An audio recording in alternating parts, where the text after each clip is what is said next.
what a great match. Let's check it out. Let's send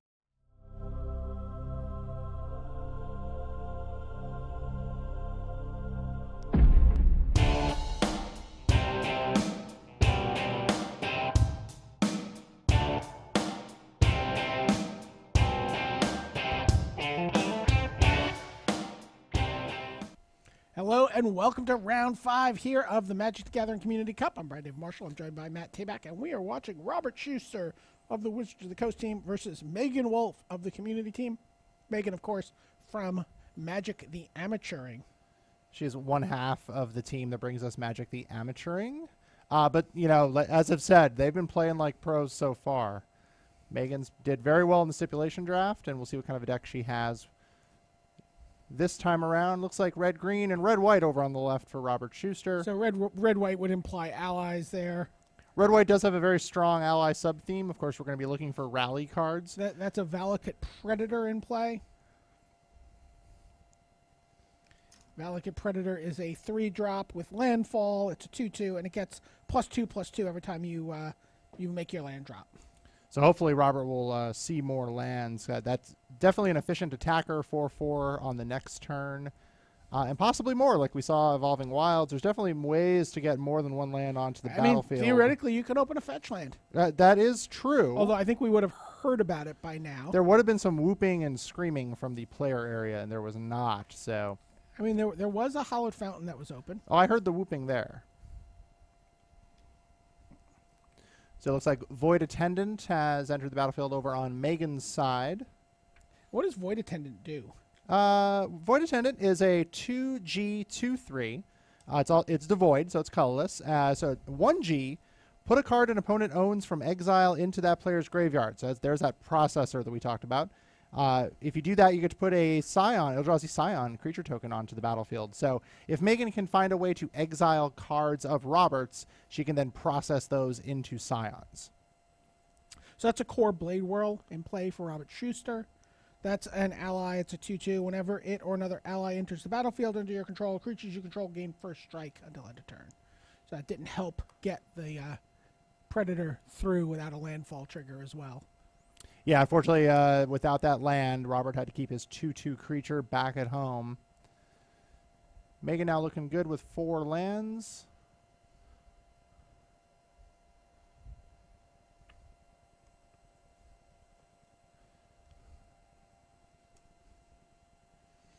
All right. That's a Chasm Guide. Oh, okay, I was trying to get a look at what Megan Chasm had Guide played is there. a 3/2 Goblin Scout ally. And whenever it enters, or another ally enters the battlefield, creatures you control gain haste until end of turn. That's a rally ability. This is going to make Megan's deck take on an aggressive tilt if she can find more allies. Right now, it's just making the Chasm Guide tilt into the red zone. And, you know, I think she's happy to trade it for either of these creatures. But Robert's going to let that in, absorb the 3, go to 17. Now, Robert did not have a land drop last time. Let's see. It doesn't look like he drew one this turn either.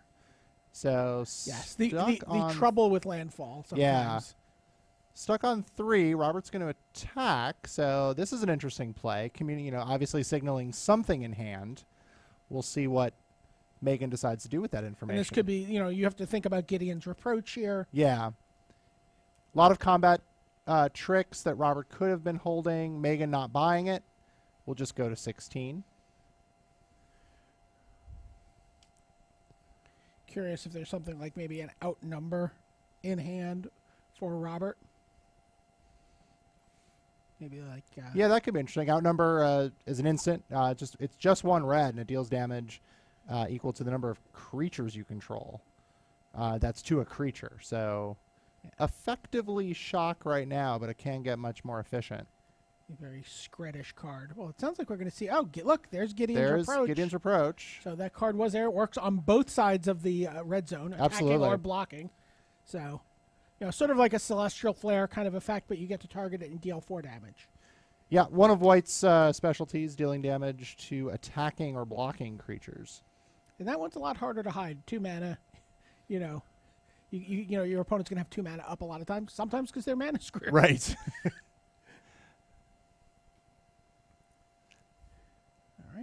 So we see Megan up to 5 lands now. Sitting on 12 life. Chasm Guide keeps doing its thing. Chasm Guide does its thing. Probably not an ally we're going to see here. So good read. But you never know. No, sometimes you actually do want that's the Kozilek Sentinel. Okay. Just because it has haste certainly doesn't mean you want to attack with it. No. Right. But So that's an Eldrazi drone, so it's a 1/4. yeah, fine blocking creature in this situation. So that's an ally there. That's Kozilek. That's a scout. So it's a 1-drop. So a lot of people really debating this card. It's done some work in the drafts that we've seen so far in the format, but unclear where its place is in sealed. Yeah, Battle for Zendikar Limited is a very mana-hungry format, so the ability to spend 5 mana to give your creatures +1/+1 is an interesting one. Sometimes it's very powerful. It can, turn games around, but it is, like I said, mana-hungry. So, speaking of mana-hungry, Megan Wolf gets to play Natural Connection as an instant at the end of the turn to go search up another land. okay. And so she gets up to 6 at the end of Robert's turn, untaps, and is possibly going to be as high as 7 this turn. There you see her 7th land.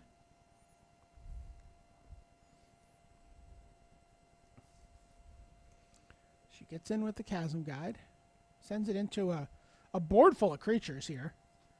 Okay, and it's time for the Predator to trade with it. Now, I think I just saw in Megan's hand... Is that Broker of Arms? Breaker of Armies. Breaker of Armies. Yeah. I Well, think that's I not saw what she Breaker of played, though. Armies. Yeah, no, Breaker of Army costs 8. I think that might have been... Is it the Shatter Skull? It's Shatter Skull Recruit. It Yeah, is, okay. It's 3 RR for a 4/4 with Menace. So that's going to be a difficult card for Robert to deal with. Right, so some with really... his 2 power and his 1 power creatures and not enough mana to pump them at all. So there's his 4th land, but...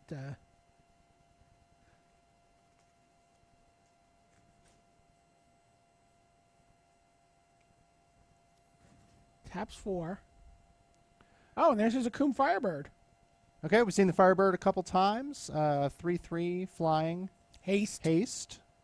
Could attack and does. Yeah, gets Megan Drop down to Megan 9. down to 9. Now, we did see a Breaker of Armies in Megan's hand. It costs 8, so she's going to need 1 more mana. A Breaker of Armies, that's everything has to block it, right? It's like a Yeah. built-in lure. It does have that lure effect where any creature that can block it has to, and it's 10/8 to boot. That's So gross. that becomes the large creature on the battlefield. I thought it was interesting when Tim was talking to Megan during deck construction. She talked about having multiple 8-drops in her deck. Yeah, and she spoke of it almost as a liability, which is really easy to do, because if you're not used to formats that are a little slowed down like Battle for Zendikar is, 8 can be... You're taught that that's bad. Yeah, I mean, she's not wrong. 8 is an intimidating number. Unless you're Luis Scott Vargas, you don't even want to play with 7 drops.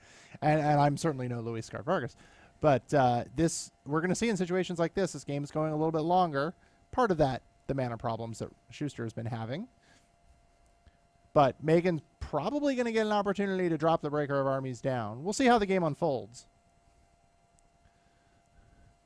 Robert at 7 life with about 800 cards in hand. So he's got options. He finds another plane. Stone Fury took down his Akum Firebird. There. Right. Now that Firebird might come back, but it's a landfall trigger. Well, the landfall, it's 6 mana to activate off landfall. So he's going to need to have another landfall for him very soon if he wants to do that. It does come back to the battlefield, which is good. Yeah, no, that's I think super exciting card, and really the kind of thing you want in sealed. Right? Oh, absolutely. Where the games are going to grind on, and you're just going to be like, okay, I'll trade, I'll do this, I'll bring it back. Oh, there's another Stone Fury.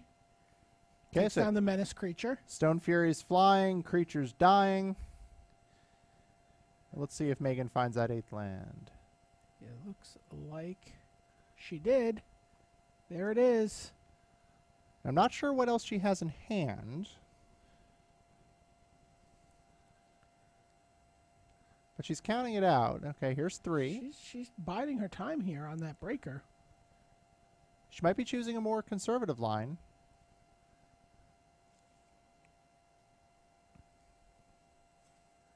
Oh, well, she's got her Valakut Invoker, and that means that she's got something really exciting to do with her 8 mana. And a Nettle turn. Drone. Yeah, and then a Nettle Drone. So probably wisely, Megan choosing to deploy 2 creatures here. Even though Breaker of Armies is large and in charge, just gives her a little bit more of a presence. And gets to attack with her 2/4. And with 8 lands on the battlefield, that Invoker is an immediate threat, especially with Robert at a precarious 7 life. 5 life now. Oh, excuse me, 5 life. 5 after the attack, right. Yeah, she can just like actually sit back past the turn. Right. Activate. With Nettle Drone. Try to not die. And yeah. then activate again. Nettle Drone and the Invoker can team up to take Robert out in 2 turns with no attacking required. So. Yeah, I don't even think I was accounting for the Nettle Drone there.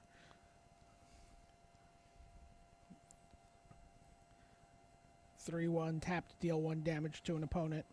And then whenever you cast a colorless spell, you can untap it. Yep. So Robert with a fistful of cards, but time is running out.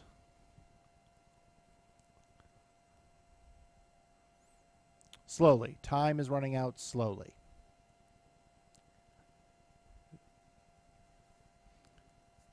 Very Robert's slowly. like, how do I not die here? Rolling Thunder, we know, will not be the solution. Rolling Thunder does not get him out of this. Though it does give him a little bit. It does give him a chance to stay alive. He could kill the... Rolling Thunder and a land will take out the Invoker and the Drone. Right.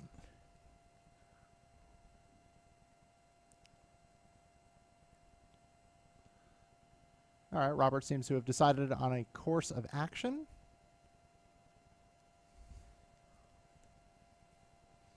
It looks like he's going to kill the Nettle Drone with Boiling Earth. Oh, that was Boiling Earth. Okay. 1 damage to each creature that Megan controls. Another really good spell with Awaken. Unfortunately, that's a few land away.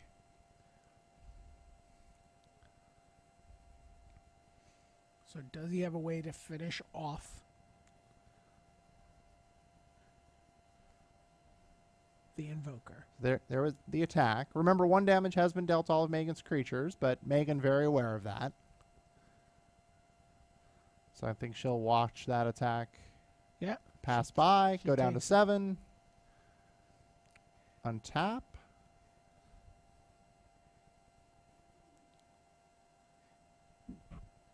And we are coming. You still play the Breaker of Armies here. Yeah, not sure what Megan drew. Well, maybe she's worried about turn against. That's a fascinating point. She's like, I don't want to play this, and then have you turn it against me and like make my entire team block it. That's true. That's about the best use for turn against, isn't it? It's better than the whole blocking. Yeah, Megan. That's a very fascinating point. If Megan puts too large of a threat on the table, that does have to be in her consideration.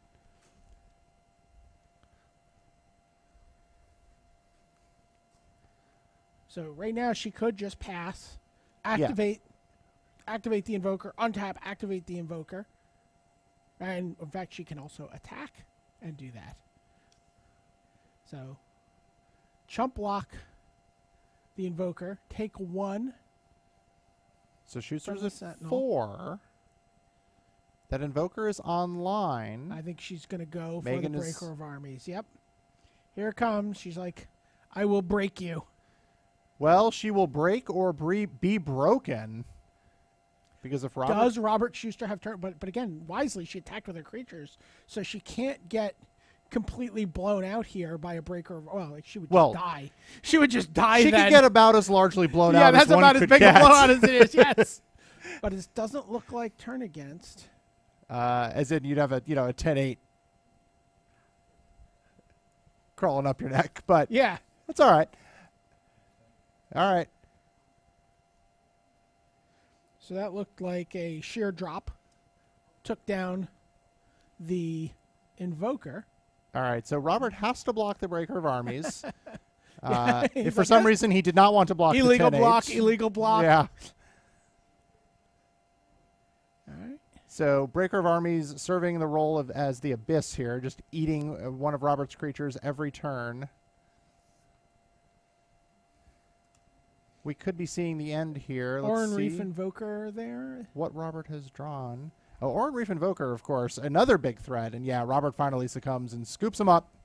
And it is 1-0 in favor of Megan Wolf and Team Community. Megan Wolf, who's just been dominating Limited here. You know, she Yeah. I think she like falsely built up the hopes of the Wizards team. I think maybe she was doing some mind games. Megan was clearly underselling herself. Yeah. In interviews beforehand. Yeah, she's like, oh, yeah, you know, we're really thankful that the Legacy Cube's going to be a stipulation Yeah. draft, so we can blame that on Right. why our decks are going to be so terrible. We haven't played a lot of Legacy Cube. Yeah. This is kind of new. Battle for Zendikar is obviously new. We'll grant her that. But no, she's just crushing it. Just crushing it. Yeah, you know, her and Maria went combined 5-1 Wow. in the stipulation That is draft. impressive. Not sure where they're at so far. A couple of game scores, just to give you an update on what's going on the rest of the floor. Worth Wolpert has defeated Jimmy Wong. Okay. Kenji has it was 2-0, by the way. Kenji has won his match 2-0 over Turian. So and then Sam Stoddard has defeated Joel Larson. Okay. 2-0. So we have a couple wins on each side Sam there. Stoddard right now, I can tell you exactly what he's thinking. I'm getting a psychic impression. Okay. He's like, still got it. Still got it. That's what he's thinking. He's 5-0 today, by the way. Is he really? Yeah. That's a good story. We'll follow that one. See how he continues his Community Cup Yeah. performance. 5-0 is a good start, though. Maybe not as heralded as some of the other, pro players at Wizards of the Coast. I mean, Sam was someone who played pretty competitively, played pretty competitive Magic before coming to Wizards of the Coast. Yeah, I think he was a fixture in the kind of Midwest, maybe Ohio Valley, PTQ, and he's seen some Pro Tours for sure. So he's obviously a great Magic mind. He's behind a lot of the limited formats and a lot of the sets that we put out. He's one of our core developers, and yeah, very talented. So yeah, 5-0, just took down a Pro Tour champion. that's not something you do every day.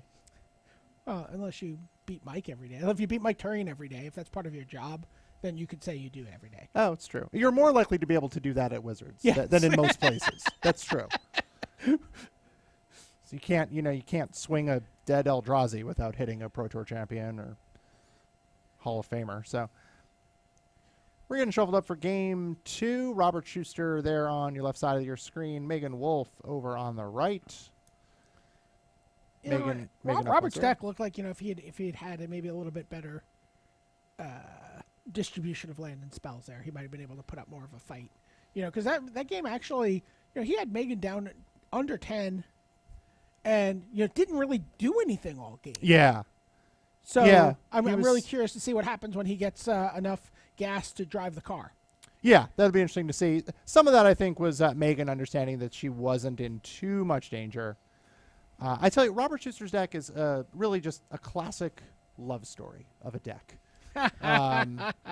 If I may just wax poetic for a moment. All right, I'm going to give you a test. I'm going to give you a test. Oh, boy. Look at this page here. Yeah. This page here of the Battle for Zendikar guide. And I want you to pick out to me the title here that is the most romantic comedic of all of these 18 cards. Okay, so Brian David Marshall has handed me the Battle for Zendikar Player's Guide. I am turned to page 28 and 29, which means absolutely nothing to you folks at home. But I'm looking at blue cards, and I am picking out the most romantic name.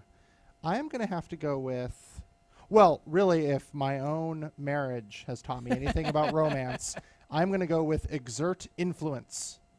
You are not. Maybe you just might not be a romantic person. I'm romantic as hell. I don't know what's going. You could have even gone with Tide Drifter and had that be redder. Oh, Anticipate even. Oh, Anticipate. That's good. You are just not good at this. I don't understand.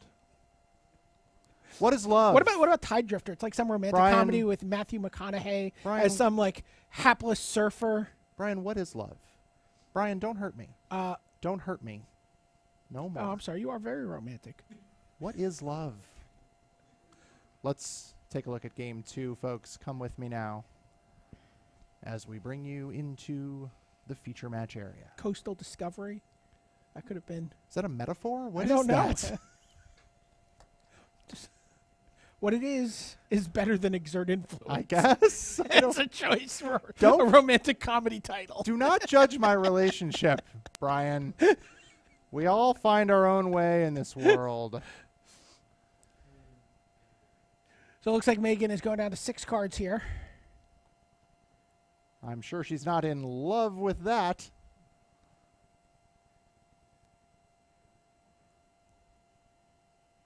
So there's the 6. Is she going to keep that? Looks like. Yep, Yeah. there's the scry. She'll get to take a look. Of course, if she's missing land, maybe she likes what she's going to It draw. looks like she has at least 3 lands in her opening hand there.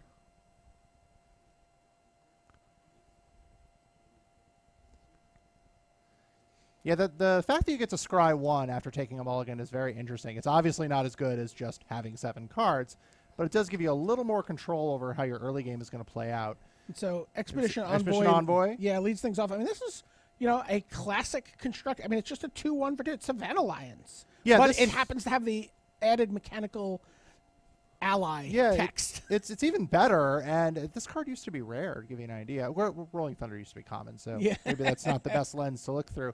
But some early beats from Robert Schuster. I'm curious to see, the tension of this card, like in terms of playing it in your deck. Like obviously, it's this like cheap ally. It lets you get out of the gates pretty early with the deck, but it does just not fight favorably against Scions. That's true, and we spoke a little bit about that earlier. How there's a real pressure on 1 toughness creatures in this environment, with Scions being so common. So we have Megan's first play. Is that a McKindy Slidewinder? Yeah, Slide Runner from. Yeah, it was.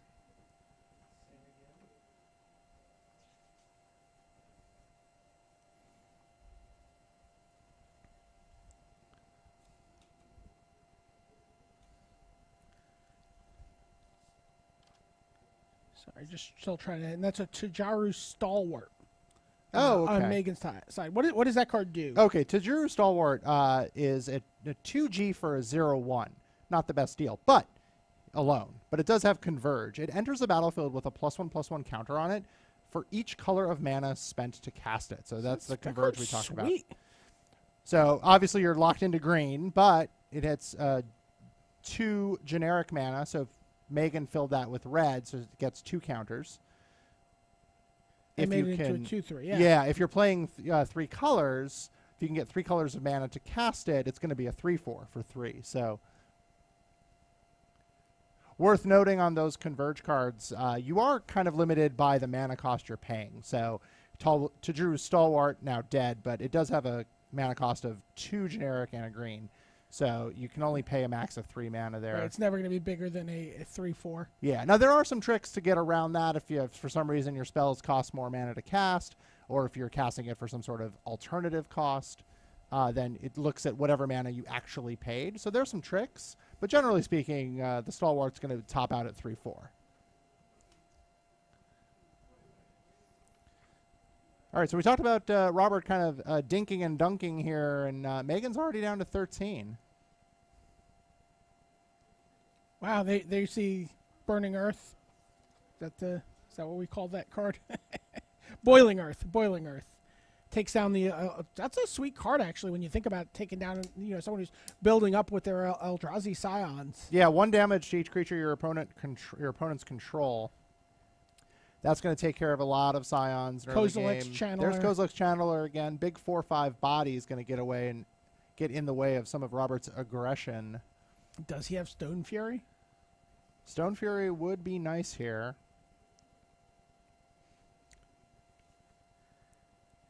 There's a 6th land.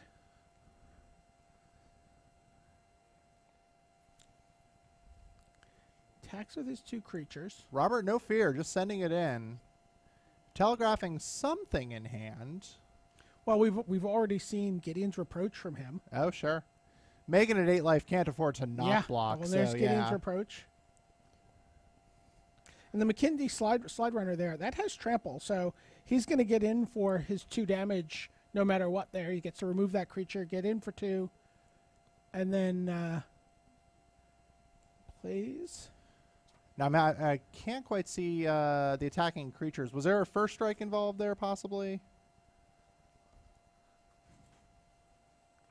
Or my apologies, folks. Well, it matters not as Megan decides to pack it in at 3 life. So, sorry, we kind of lost track of the cards there for a moment. We'll get on top of that as the players shuffle up. Channeler's a 4/4, buddy.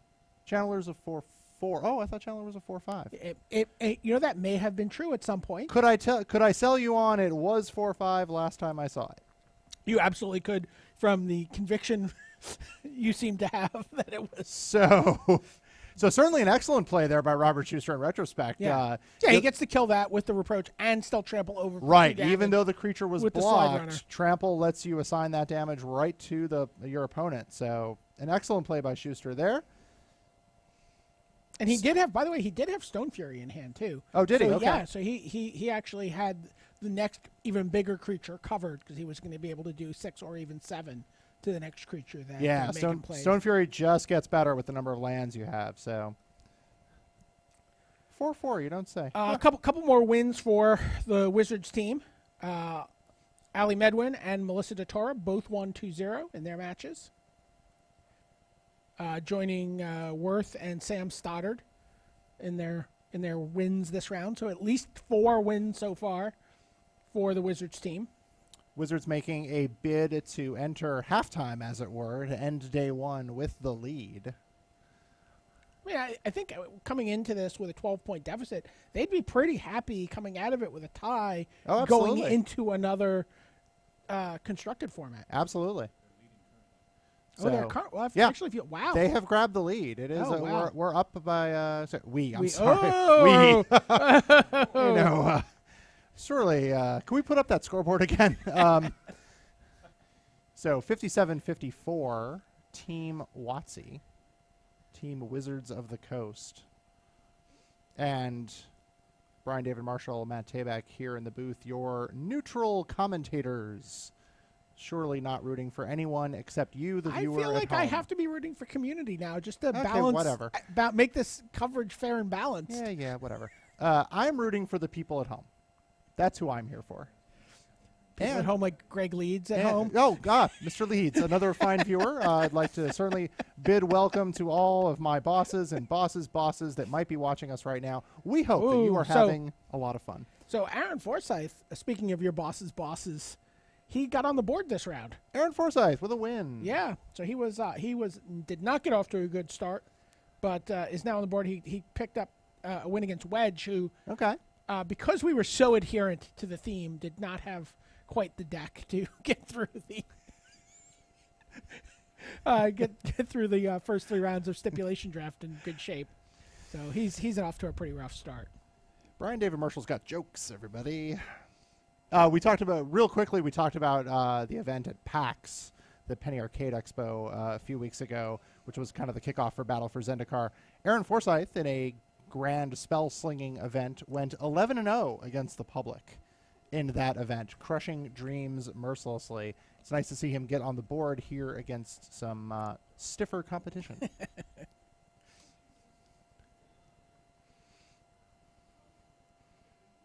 This looks like Megan is kept and Robert's going to 6. That's what it looks like. Any sense of how the archetypes of this format mulligan? In other words, if you're one of the big Eldrazi decks, are those is it more important to mulligan in those? I mean, are the ally decks a little more robust? What have you seen? So there are certainly strategies that are a little more aggressive than others, where an early start is really important. We saw that with the black-red deck, focusing on the colorless. I mean, we've seen two or three 1-drops in Robert Schuster's. Yeah, the allies in particular, the white-red version, very strong in the early game. So you really want to make sure you have enough to get started. Okay. Robert's keeping. So you might see some more aggressive mulliganing in those types of decks, just to make sure that you don't start out hopelessly behind. All right. Forest for Megan.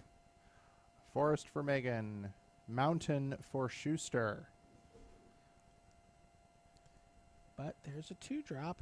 Megan's not letting turn 2 no. go by without an opportunity to cast a spell. Yeah. Looks like Kozilek It's Sentinel. Kozilek Sentinels. The same 2-drop we've seen just about every time from the red players. You'd think I'd know that art by now. So no turn 2 play from Schuster, who is suddenly. and Megan has a bit of tempo here. There goes the Tajuru Stalwart, and there it's a 2/3. 2 colors, red and green, so it's going to get 2 counters.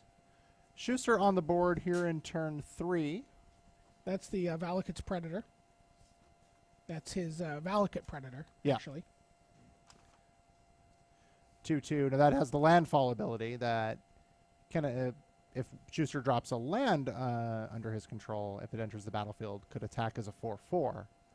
And there are ways to put lands into play at instant speed. There absolutely which are. is super exciting. That's certainly something to keep an eye on. Natural Connection is going to be a fun little combat trick. Yeah, usually you don't see that effect at instant speed, so definitely something to be aware of, especially if you're opposing landfall There's a triggers. Life Spring Druid. Is that that card's name? I think. Yeah. All right, I've memorized one. Woohoo! We got this. That's 2/1, and it lets Megan tap it for any color of mana. So she is ramping away. There's a 4th land, landfall trigger from Robert Schuster. That's a 4/4. There is the Ondu Champion. That's an ally.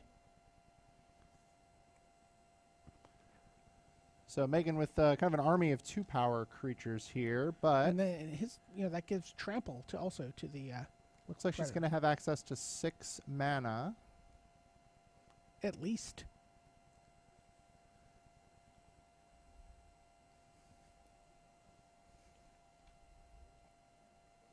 All right, she's using 5 of it.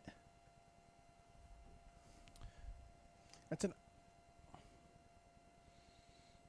Let's take a look at what Megan played just there as we try to get a look. It's a Tajuru Warcaller. Oh, so it is. Tajuru Warcaller, now it's a 2/1 for 5. Is it? Is that a Tajuru Warcaller? That's what came up on the graphic, but I don't know if that was the card that got played. I don't believe it is. That was a Territorial Bailoff. Oh, there it is. Okay. That's actually a. It is a It's a Territorial card that has Bailoff. existed before. That was in the original Zendikar, I believe. Yes. 4/4 for 5 with landfall gets +2/+2.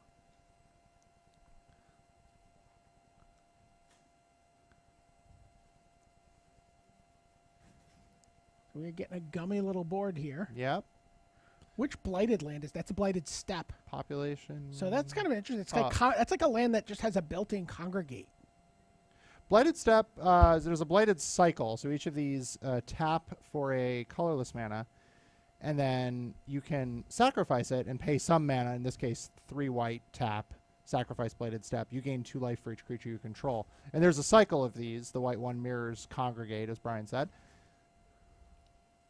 The black one's a Diabolic Edict for 5 mana, which Yeah. is pretty exciting. Yeah, this it's very, very good utility out of your lands. The red one basically does a shock, 2 damage to target creature or player. The blue one draws you 2 cards. And the green one lets you search your library for up to 2 basic land cards and put them onto the battlefield tapped, ramping up your mana production and also thinning out your deck. And we saw a combat trick flash by there. So I gotta tell you, Brian, this is kind of fun. We are discovering the battle for Zendikar. That was a Smite the Monstrous. Oh, okay. Just I'm going to see what you're going to block with, and then I'll smite.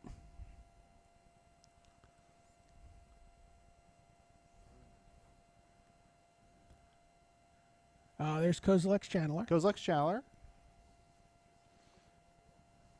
The 4/4 Kozilek's Channeler.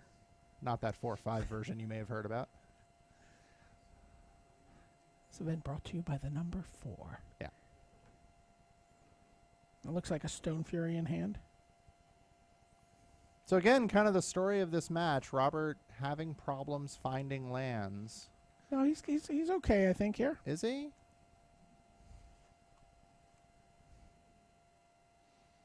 He's just got them all stacked up. Oh, okay. He's got at least 5.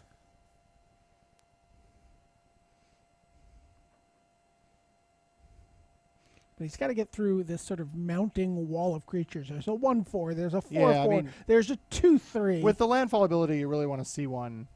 He fooled me there by stacking up his lands, but you really want to see those drops every turn to be able to maintain that aggression. But Megan's put up quite a team on her side. Yeah, Robert would love a flyer here, some sort of evasion of any kind. Failing that, a Rolling Thunder. Rolling Thunder, always a welcome addition. He's thinking about it. Eventually just sends in the Undo Champion. All right, Robert not taking his foot off the gas for certain.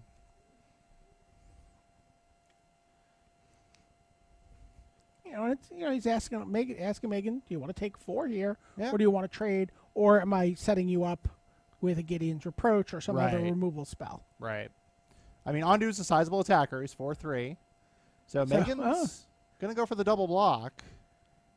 But this gives Robert a chance, if he has a Gideon's Reproach, to get a 2-for-1 here.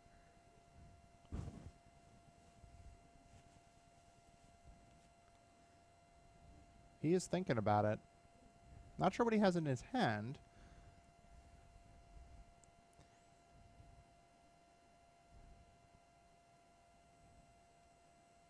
All right, here we go. 5 mana.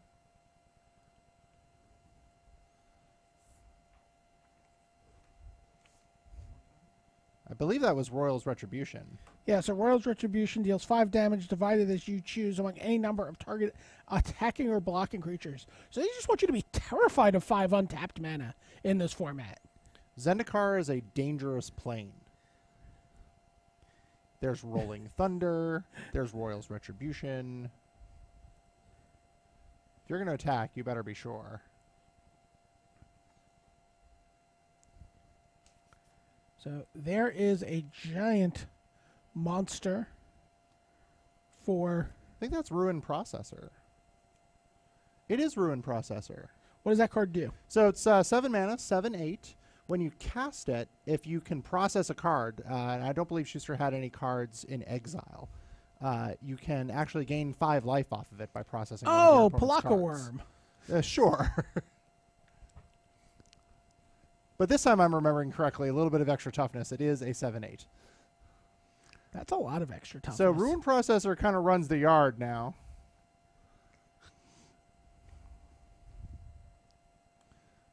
I believe that's Chasm Guide.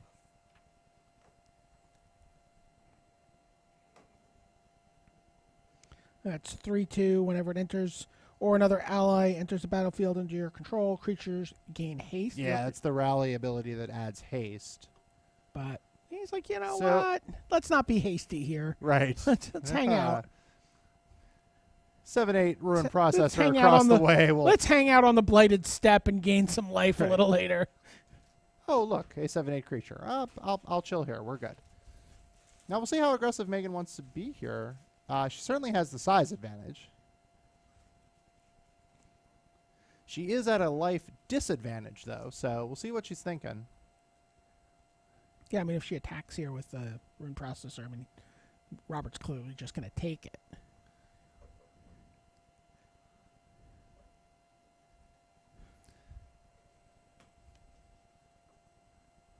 Yeah, Robert Schuster right now is, I believe, 1 mana off of that step being active.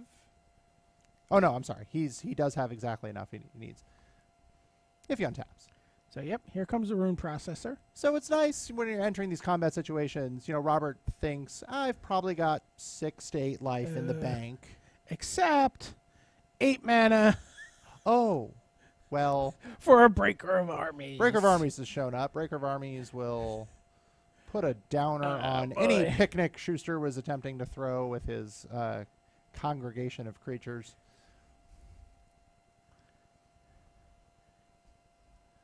So he's like, okay, yeah, landfall. Uh-huh. The 7/8 was one thing. It got through.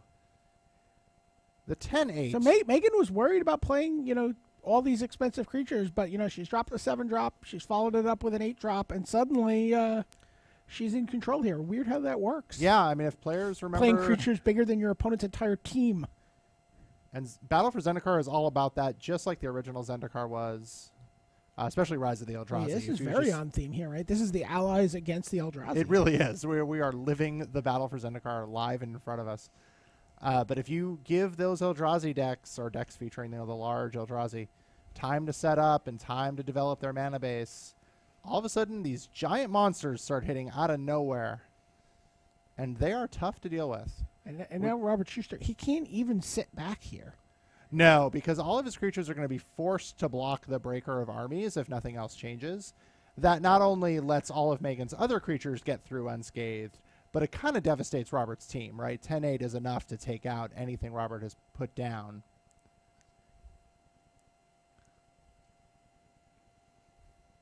So we'll see a couple cards in Robert's hand.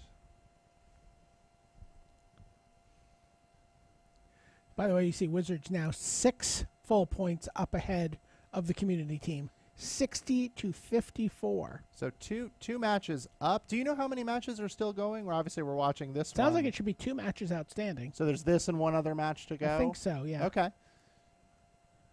So things are looking pretty good for Megan here, I must say. So we could be headed... Oh, it's 60-57. We could be headed toward a tie.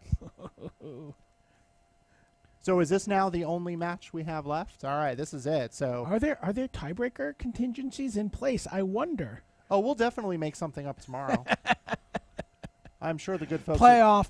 It's like the Player of the Year. They actually have to come to the next Pro Tour. Well, we've and got do a playoff there. Well, that's good as long as we can go commentate it. We've got these cameras, and we have what I would describe as a dance floor available next to the drafting area. So I think you see where this is headed. I think this heavily favors the community team. Yeah, I mean, I've seen some of the Wizards people dance, if that's what you're getting at. This is the last match. But don't sleep on Aaron Forsythe. That man's got moves. All right. All right, so things are looking pretty good for Megan here. Yeah, Schuster's just been kind of trying to line up how exactly he's going to figure something out here, what possible attack he can make. I think he just has to sort of send the squad in. Yeah, I mean... But then he's going to die on the crack back. Does he have another creature to play post-combat? So there's some math to do here. He's got the step. No, but he's foregoing that. Okay, so he's got a sheer drop to take down the Ruin Processor. Right, Ruin Processor down. That takes a lot of heat off. So now maybe he's looking at the fact he's like, okay, well, I can just trade these creatures for your Breaker of Armies. It's possible the plan just might be large chump block, take the hit, live to fight another day, and maybe we can kind of reset this game if we can get Breaker of Armies off the table. That might be what he's thinking. Well, Megan untaps, up 12-10. Plays a Core Castigator. Crucial turn here. Core Castigator adds another 3 power to But the only team. 1 more point of toughness. Only 1 more point of toughness. Breaker of Armies not going to have too much of a problem squishing it, but he wants to make sure it dies. Yeah, that's the important thing for Robert right now. He's like, I can actually possibly recover if I get to untap, but that has to involve Breaker of Armies dying. Robert wastes no time. That creature, the top creature on your screen on Megan's side, Breaker of Armies, 10-8. All of Robert's creatures must block it and do. So he just team munches down. the whole team. Now, Robert did not have the opportunity to get that blighted step off before all his creatures went away. He had to do it, but that's 8 life down the tubes. He's down to 4. He's now facing down 2 creatures. We got a 4/4 Kozilek's Channeler, the 2/3. Natural Connection's going to go get another land out of Megan's deck here at the end of the turn. But Robert's just passed the turn. Yeah, I believe Robert just passed. He untapped and passed. Does he understand that he should have played something there? I'm not sure. He's holding something. It could be land. He is at 4. So he can take a hit. Basically, he can just take a hit. So here we are. Megan and the community team From the playing stalwart. for the tie. You know the attack is coming. Let's see what we got. He's tapping lands. Oh, okay. All there right. it is. It's Gideon's Reproach. So he's going to fall to 2. All right. We've got a 2-3 on Megan's side of the battlefield. Does she Robert have Schuster is at 2 anything life. else? Megan passes. This is Robert's opportunity. Can he stabilize? I gotta say, like, there's a little bit of a moral victory in getting this many extra turns after the Breaker of Armies. Yeah, fighting through a 10-8, crashing through your team is good work. Okay, so that looks. And that was it. Yeah, Robert cast that spell with Awaken, but unfortunately he had to tap out to do it. He was short 1 land. He could have left an untapped land creature, but he didn't have it. And Megan Wolf crashes in to take this match 2-1. So that's a tie now. And ladies and gentlemen, that brings the community total to 60. Yeah. Wizards total is also 60. Welcome back to the booth. I'm Matt Tabak. He's Brian David Marshall. I'm learning from you. This is awesome. He's Marshall Sutcliffe, and I'm new. No. And folks, we have a tie. It is 60 points apiece. Yeah, that's insane. After a day of battling. Almost a full day of battling. Almost a full day of battling. That's kind of insane. I think are we gonna get an interview here? Or we're checking. We might get an interview. We might get an interview. They probably need a few minutes to cool down after that battle. Yeah, I know I do. That was really exciting. That was good. Absolutely ridiculous. Yeah, we saw definitely a good picture of Battle for Zendikar limited Which there. side, just having played some with this, yeah, which side of that do you generally want to be on? Like, realistically, if you're going to play limited, do you want to be on the ally side, which is going to be fast, possibly a little more consistent, or do you want to be on that big, powerful Eldrazi side? I mean, I've seen both sides. Both sides are viable. I've seen both sides do really well. I would advise people playing Battle for Zendikar Sealed, be prepared for the late game, because it comes faster than you realize, and with the amount of ramp, with the amount of just large threats that are sitting around the 6 to 10 mana range, there are some heavy hitters that you sometimes don't see in sealed deck. So yeah, and again, you can also be out an ally deck and have a big absolutely Eldrazi. Just because you're the ally doesn't mean anything. It does sound like we have Megan Wolf ready to tell us about how she has slow rolled her limited dominance. She sort of set us up saying like that. She's like, I don't think we're going to do that great in limited here this weekend. Yeah, no. Likely story, Megan. Likely story. Bring it. She's a 5-0. All right, let's go down to the floor and hear from her. I'm here in the feature match area with Megan Wolf. Now, Megan, breaking some armies there, getting it done. Yes. It looks like the Battle for Zendikar has been a little bit rougher on the community team than the stipulation draft was, but you're still doing pretty well, and the scores are currently entirely tied, so everything's still to play for. All right, so we've lost a little bit of ground, is what you're telling me. Oh, well, yeah, pretty much. Yeah. But do you know what? We had some to lose, so that was a sick, covert burn that I was going for. Yeah. Nailed it. Yeah. Winning, so it doesn't matter if we lose a little bit, because we're still not Exactly, losing. because we're still not losing. Yeah, thank you. We got there. We figured it out. With one round left to go, your deck looks sweet. It seems like you've got acceleration and you've got cool things to accelerate into. That's pretty much what we're going for, especially that game 3 with my opening hand. I think I had a couple of lands, a little bit of ramp, and then some giant dudes. And I knew that his deck going into it was very aggressive. He kind of ran me over in game 2. So I was like, do you know what? I need to live. I need to be able to ramp out these huge breaker of armies and the other guy, and we're gonna be okay. Yeah, it turns out that as much as there's some pretty strong damage-based removal for attackers, you've got Gideon's Reproach and so on, those Eldrazi are just huge. Yeah, they're pretty absurd. I mean, Joel Larson kind of said it best on the turn where Breaker of Armies just casually traded for 4 creatures. Like, that was a pretty good turn. We don't mind if Eldrazi died that way. No, we certainly don't. It's like, do you know what? He's really sad. He was having a great time out there on the battlefield, mopping up armies. But at the end of the day, he was doing it all in service of the Eldrazi, and sometimes they gotta die. Yeah, I mean, sometimes it's not just about attacking your opponent, it's about decimating them by killing all of their creatures as well. Exactly. It's really about hammering home the fact that you're winning. It's just being like, hey, and by the way, yeah. I'm winning right now. The exclamation point on an otherwise already impressive attack. Congratulations on that win. We got one more round left on today, and then it's the Iron Root Chef tomorrow. Are you excited? Oh my goodness, I am so excited. I can't even express how excited I am. it's off the charts. If there was a chart for excitement, my line would be somewhere above that. Good to know. We're excited about tomorrow, but we got one round left today. We're going to head back to the booth here at the Community Cup. Thanks, Tim. Thanks, Megan. So Megan playing it cool, not showing a lot of emotion. One round to go here today, and we're tied. Yeah, it's kind of crazy. This is as close a Community Cup day one as I remember seeing in a while. Yeah, Usually it feels like someone pulls away pretty early. Maybe there's a huge comeback. Right. Usually it's day 2 when we really see Wizards of the Coast stumble. And but today it's very, very hard fought. You can see Community got off to a great start, built up a lead. Paper sealed battle for Zendikar. Wizards storming back. So 12-point lead for the Community across 3 rounds of stipulation draft. Yes. And Wizards has made that ground up. Yep. In just 2 rounds. Wizards on an even keel right now. Of course, yeah, 1 round to go. So Wizards has shown some dominance in the battle for Zendikar arena. Some of that we thought we'd see. We'll see how things go here in round 6. You know what we're going to see right now? Ooh, what are we going to see right now? Commercials. Is it commercials? It is commercials. Can I see things to buy? Yes.